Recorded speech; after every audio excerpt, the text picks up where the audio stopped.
എല്ലാവർക്കും നമസ്കാരം. എല്ലാവരും സുഖമെന്ന് വിശ്വസിക്കുന്നു. ഇന്നത്തെ നമ്മുടെ വീഡിയോ ഗോൾഡ് കോസ്റ്റ് ബീച്ചുകളുടെ പർദീസ.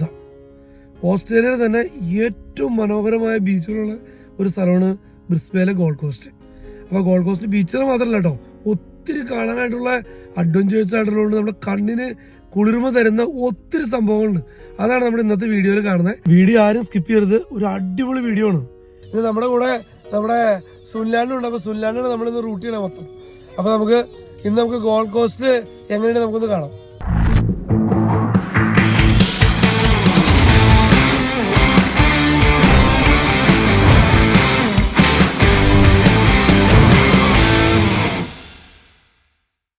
ഗോൾഡ് കോസ്റ്റിലെ മനോഹരമായിട്ടുള്ളൊരു ബീച്ചാണ് ബെർലി ബീച്ച് എന്ന് പറയും. ഈ ബീച്ചിനോട് ചേർന്ന് തന്നെ ബെർലി ഹെഡ് നാഷണൽ പാർക്ക് എന്ന് പറഞ്ഞൊരു ഇടിവിട്ട സംഭവമുണ്ട്. അതുപോലെ തന്നെ ഇവിടെ നിന്ന് കഴിഞ്ഞാൽ നമുക്ക് ഗോൾഡ് കോസ്റ്റിൻ്റെ ഫുൾ വ്യൂ നമുക്ക് കാണാൻ പറ്റും. ഇങ്ങനത്തെ ഒരു വ്യൂ നമുക്ക് ഗോൾഡ് കോസ്റ്റിന് എവിടെ പോലും കിട്ടില്ല. ആ കാണുന്നതാണ് ഗോൾഡ് കോസ്റ്റ്. എന്താ ബ്യൂട്ടി എന്ന് നോക്കിയല്ലേ. അമ്പര ചുംബികൾ ഒരുപാടുള്ളത് ഗോൾഡ് കോസ്റ്റിലാട്ടോ. ഓസ്ട്രേലിയയിലെ തന്നെ ടോളസ്റ്റ് ബിൽഡിങ് Q1, അതും അതിന് പുറമെ 15 ബിൽഡിങ്ങുകളുടെ ലിസ്റ്റ് എടുത്തു കഴിഞ്ഞാൽ ഏറ്റവും കൂടുതൽ ബിൽഡിങ്ങുകൾ ഉള്ളതും ഗോൾഡ് കോസ്റ്റിൽ തന്നെയാണുള്ളത്.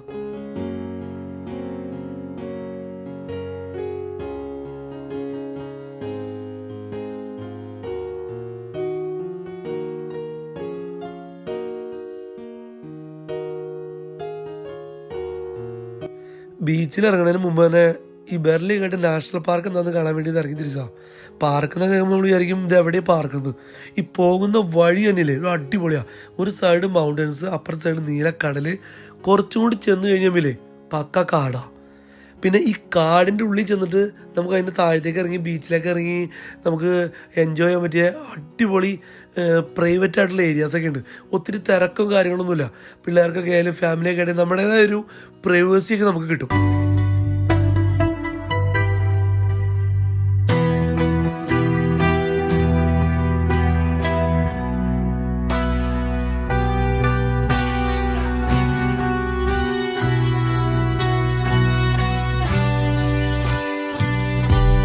സമയം 10:11 ഈ സമയത്തുമില്ലേ നടക്കാൻ പോണ ആൾക്കാരെ തിരക്ക് കാണും.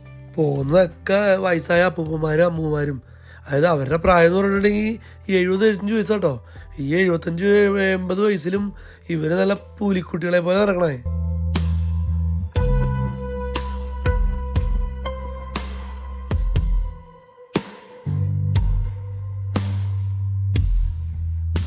ഞങ്ങളും അങ്ങനെ ഒരു ബീച്ചിലിറങ്ങി ഇതങ്ങോട്ടൊരു അപ്പൂസിനെ കളിക്കാൻ വേണ്ടി ആ ബീച്ചിലിറങ്ങി കുറച്ച് നേരം സമയമൊക്കെ അവിടെ സ്പെൻഡ് ചെയ്തു. അതുപോലെ തന്നെ ഈ ഗോൾഡ് കോസ്റ്റ് പേര് വരാൻ തന്നെ കാരണം 70 കിലോമീറ്റർ നീളമുള്ള ഗോൾഡൻ സാൻഡി ബീച്ച്. അതാണ് ഈ ഗോൾഡ് കോസ്റ്റിൻ്റെ മെയിൻ അട്രാക്ഷൻ. അത് വേൾഡിൽ വേറെ എവിടെയില്ല ഇത്രയും വലിയ ബീച്ച്. അതുകൊണ്ടാണ് ഇവിടേക്ക് ഈ ടൂറിസ്റ്റുകളുടെ മെയിൻ അട്രാക്റ്റീവ് ഡെസ്റ്റിനേഷനാണ് ഈ ഗോൾഡ് കോസ്റ്റ്. മെയിനായിട്ട് വരുന്നത് സർഫിങ്ങും ബീച്ച് ലൈഫൊക്കെ അടിച്ചു പൊളിക്കാനാട്ടോ ഇവർ ഈ ഗോൾഡ് കോസ്റ്റിലേക്ക് വരണേ. അതുകൊണ്ട് ഗോൾഡ് കോസ്റ്റ് ഇപ്പോൾ വേൾഡിൽ അറിയപ്പെടുന്നൊരു നമ്പർ 1 ടൂറിസ്റ്റ് ഡെസ്റ്റിനേഷനാണ്.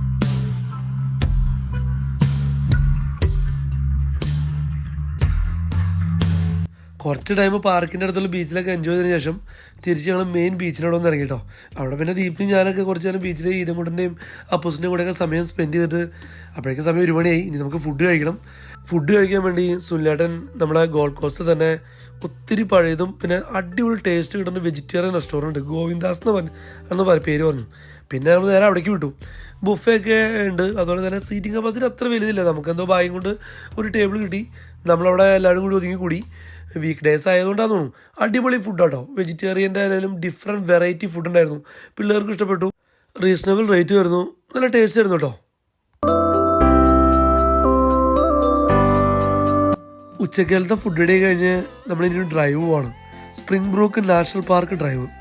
പോകുന്ന വഴിക്ക് ഒരു ഡാമൊക്കെ ഉണ്ട്. അപ്പോൾ സുല്ലാടെ പറഞ്ഞ കഴിഞ്ഞാൽ നമുക്കൊന്ന് അവിടെ നിന്ന് ഇറങ്ങാം. ഒരു അടിപൊളി ഡാമാണ്. പിന്നെ അതുപോലെ തന്നെ ഒരു കിടിലൻ കഫേയൊക്കെ ഉണ്ട്.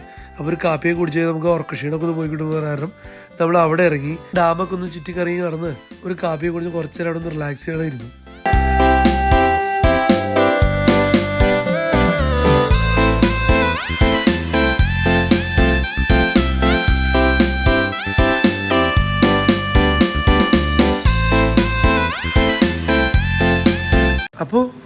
എന്തുട്ടത്?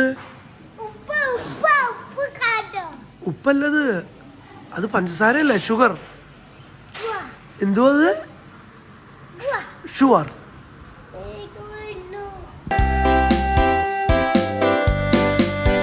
ഡാമൊക്കെ കണ്ടിറങ്ങിയ ശേഷം നമ്മൾ ഇനി ഒരു വാട്ടർഫോൾസ് കാണാൻ പോവാം. അതുപോലെ തന്നെ ഒരു നാഷണൽ ബ്രിഡ്ജ് ഉണ്ട്. അതൊക്കെ ഗോൾഡ് കോസ്റ്റിൻ്റെ അട്രാക്ഷൻസ് എടുത്ത് നോക്കി കഴിഞ്ഞാൽ നമുക്ക് അതിനകത്ത് കാണാൻ പറ്റും. പക്ഷേ വാട്ടർഫോൾസ് വലിയ മഴയൊന്നുമില്ലാത്ത സമ്മറായ കാരണം വലിയൊരു സെറ്റപ്പ് ഒന്നും ഉണ്ടായിരുന്നില്ല. അതുപോലെ തന്നെ നാഷണൽ ബ്രിഡ്ജ് നമുക്ക് പോകാൻ പറ്റിയില്ല, ടൈമില്ലാത്ത കാരണം അവിടെ പോയില്ല. അതൊക്കെ ടൈം കിട്ടുകയാണെങ്കിൽ അതൊക്കെ ഒന്ന് കവർ ചെയ്യണം. അതിൻ്റെ ഡീറ്റെയിൽസ് എല്ലാം വീഡിയോയുടെ ഡിസ്ക്രിപ്ഷനിൽ ഞാൻ കൊടുത്തേക്കാം.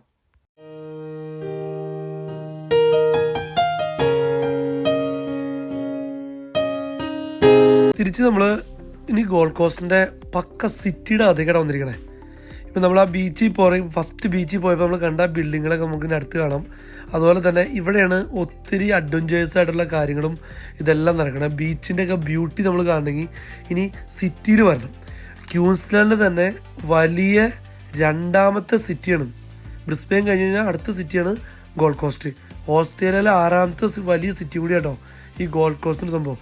ചില്ലറക്കാരനൊന്നുമല്ല, ഒരു മഹാസംഭവം തന്നെയാണ് ഈ ഗോൾഡ് കോസ്റ്റ്.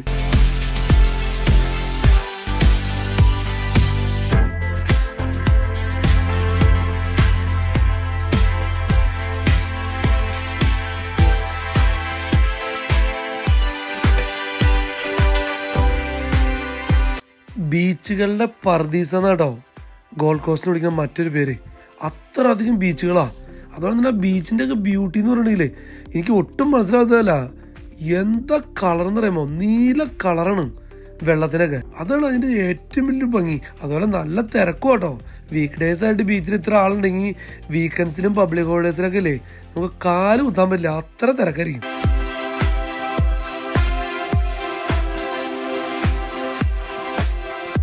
സിറ്റിയുടെ അകത്ത് തന്നെ മെട്രോ ഒക്കെ ഉണ്ട്. അപ്പോൾ നമുക്ക് പബ്ലിക് ട്രാൻസ്പോർട്ടൊക്കെ നമുക്ക് യൂസ് ചെയ്ത് സിറ്റി ഫുള്ള് നമുക്ക് കവർ ചെയ്യാൻ പറ്റും. 1980 ഗോൾഡ് കോസ്റ്റിൻ്റെ ബൂം വരുന്നത്. അതായത് ട്രോപ്പിക്കൽ ഫോറസ്റ്റും ഗോൾഡ് സാൻഡ് ബീച്ചും കമ്പൈൻഡ് ആയിട്ടുള്ള ഏരിയയാണ് ഈ ഗോൾഡ് കോസ്റ്റ്. അതായത് ഈ ബീച്ചിൽ നിന്ന് അല്പം വിട്ട് നിന്ന് കഴിഞ്ഞാൽ നല്ല മനോഹരമായ മഴക്കാടുകളുണ്ട്. ഹിൻഡർലാൻഡ് ഡെസ്റ്റിനേഷൻ എന്ന് പറയണേ. അതായത് ഒരു സൈഡ് മല, കാട്, ബീച്ച് എല്ലാം കൂടി കമ്പൈൻഡ് ആയിട്ട് ചേർന്ന ഒത്തിരി സ്ഥലങ്ങളിവിടെ ഉണ്ട്. അതുകൊണ്ടാണ് ഇതിനകത്ത് ഇത്രയ്ക്ക് ബൂം കയറി വന്ന് ടൂറിസ്റ്റുകളുടെ ഇഷ്ട സ്ഥലമായിട്ട് മാറാൻ ഈ ഗോൾഡ് കോസ്റ്റിന് സാധിച്ചത്.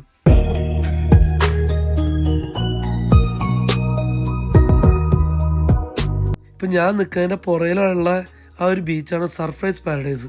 സർഫേസ് പാരഡൈസും മെർമെയ്ഡ് ബീച്ചസൊക്കെയാണ് ഈ ഗോൾഡ് കോസ്റ്റിൻ്റെ അട്രാക്റ്റീവ് ബീച്ചസ്. അതുപോലെ തന്നെ എടുത്തു പറയേണ്ട ഒരു കാര്യമാണ് അമ്യൂസ്മെൻറ്റ് പാർക്സിൻ്റെ ഒരു പർദീസ് തന്നെയാണ്. 7 or 8 അമ്യൂസ്മെൻറ്റ് പാർക്കുകൾ ഈ ഗോൾഡ് കോസ്റ്റിന് ഇവിടെ തന്നെയുണ്ട്.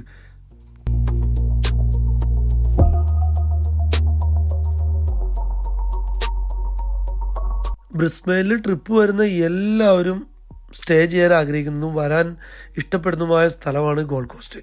അതായത് ഇവിടെ വന്നു കഴിഞ്ഞാൽ 2-3 ദിവസം അല്ലെങ്കിൽ 4 ദിവസമൊക്കെ കഴിഞ്ഞിട്ട് ആൾക്കാർ പോകുള്ളൂ.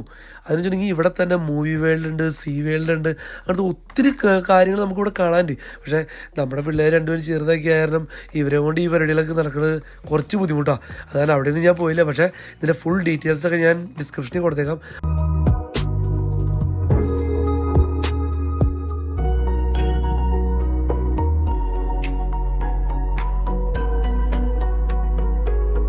സിറ്റി ആയാലും ബീച്ചായാലും ആ ഏരിയക്കില്ലേ നല്ല നീറ്റ് ആൻഡ് ക്ലീൻ ആട്ടോ. അതുപോലെ തന്നെ ഈ ഗോൾഡ് കോസ്റ്റിലാണ് ഓസ്ട്രേലിയയുടെ മൂവി ഷൂട്ടിങ്ങുകളും അതുപോലെ തന്നെ നമ്മുടെ ബോളിവുഡിലെ മൂവീസും ഇവരെല്ലാവരും ഷൂട്ടിങ്ങിന് വരുന്നൊരു സിനിമ ലൊക്കേഷൻ എന്നൊക്കെ വേണമെങ്കിൽ പറയാം. ഇങ്ങനെ പല സിനിമകളുടെ ഏരിയകളൊക്കെ നമുക്ക് കാണാൻ പറ്റും. അതെല്ലാം ഈ ഗോൾഡ് കോസ്റ്റിൽ തന്നെയാണ്.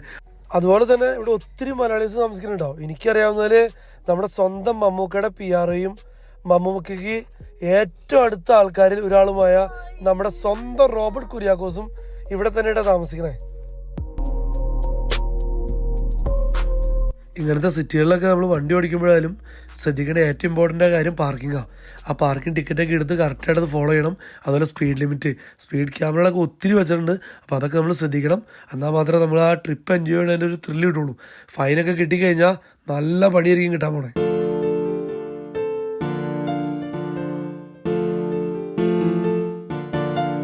ഇനി അടുത്ത് നമ്മൾ ലീന ചേച്ചിയുടെ കൂടെ ഒരു ഷോപ്പിംഗ് സെൻറ്ററിലേക്ക് പോകട്ടോ. ഒരു കിടുക്കാച്ചി ഷോപ്പിംഗ് സെൻറ്റർ കേട്ടോ, ഹാർബർ ടൗൺ പ്രീമിയം ഔട്ട്ലെറ്റ്സ്. അത്ര ഇടിവിട്ട് സംഭവം. ഈ ഷോപ്പിംഗ് സെൻറ്റർ പ്രത്യേകത വെച്ചിട്ടുണ്ടെങ്കിൽ ഈ പേരിൽ 2 ഷോപ്പിംഗ് സെൻറ്റേഴ്സ് ഓസ്ട്രേലിയയിലുള്ളൂ.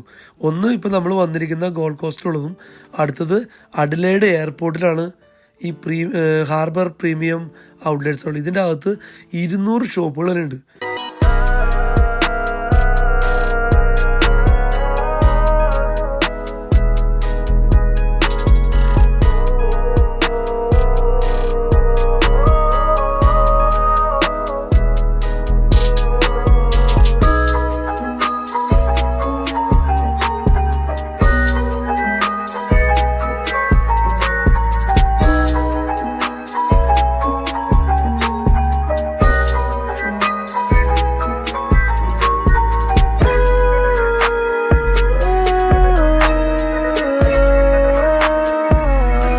ഇന്ന് വേൾഡിൽ കിട്ടാവുന്ന എല്ലാ ബ്രാൻഡുകളുടെ ഷോപ്സും ഇതിൻ്റെ അകത്താണ് കേട്ടോ. പിന്നെ അതുപോലെ തന്നെ ഒത്തിരി നടക്കാനുണ്ട്. റെസ്റ്റോറൻറ്റ്സ് ഉണ്ട്, ഷോപ്സ് ഉണ്ട്, അതുപോലെ തന്നെ ഫ്രഷ് മാർക്കറ്റ് ഉണ്ട്. അങ്ങനെ എല്ലാ വിധങ്ങളും ഒത്തിണങ്ങിയ ഒരു ഇടിവെട്ട് ഔട്ട്ലെറ്റ്സ് തന്നെയാണ് ഈ പ്രീമിയം ഷോപ്പിംഗ് സെൻറ്റർ എന്ന് പറഞ്ഞത്.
ഏകദേശം 2-2.5 മണിക്കൂർ എടുത്തിട്ടോ ഈ ഷോപ്പിംഗ് സെൻറ്റർ അതിൽ കവർ ചെയ്തിരിക്കാനായിട്ട്.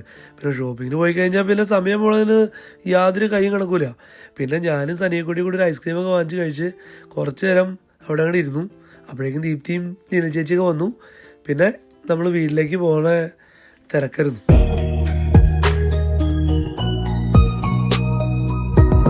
അങ്ങനെ ഇന്നത്തെ നമ്മുടെ വീഡിയോ അവിടെ വെച്ച് വൈൻഡപ്പ് ചെയ്യാം. അപ്പോൾ ഞങ്ങൾ ഇന്നത്തെ കറക്കമൊക്കെ കഴിഞ്ഞ് തിരിച്ച് വീട്ടിലേക്ക് പോകണം. അപ്പോൾ എല്ലാവർക്കും വീഡിയോ ഇഷ്ടമായെന്ന് വിചാരിക്കണം. അപ്പോൾ ഈ ട്രിപ്പുമായി ബന്ധപ്പെട്ടും ഗോൾഡ് കോസ്റ്റുമായി റിലേറ്റഡ് ആയിട്ടുള്ള എന്തെങ്കിലും ഡൗട്ടുകളുണ്ടെങ്കിൽ നിങ്ങൾ കമൻറ്റ് മുഖേനയോ അതോ പേഴ്സണലായിട്ട് മെസ്സേജ് അയച്ചോ. എന്നെ കൊണ്ട് ചെയ്യാവുന്ന എല്ലാവിധ സപ്പോർട്ടും ഹെൽപ്പ് ഞാൻ ചെയ്തു തരുന്നതായിരിക്കും. എന്നാൽ പിന്നെ നമുക്ക് അടുത്തൊരു വീഡിയോ, ഞങ്ങൾ ബ്രിസ്ബേനിൽ നിന്ന് നേരെ കെയ്ൻസിലേക്ക് പോകണം. അപ്പോൾ കെയ്ൻസിൻ്റെ വീഡിയോ ആയിട്ട് അടുത്ത് കാണുന്നവരെ എല്ലാവർക്കും താങ്ക് യു സോ മച്ച്.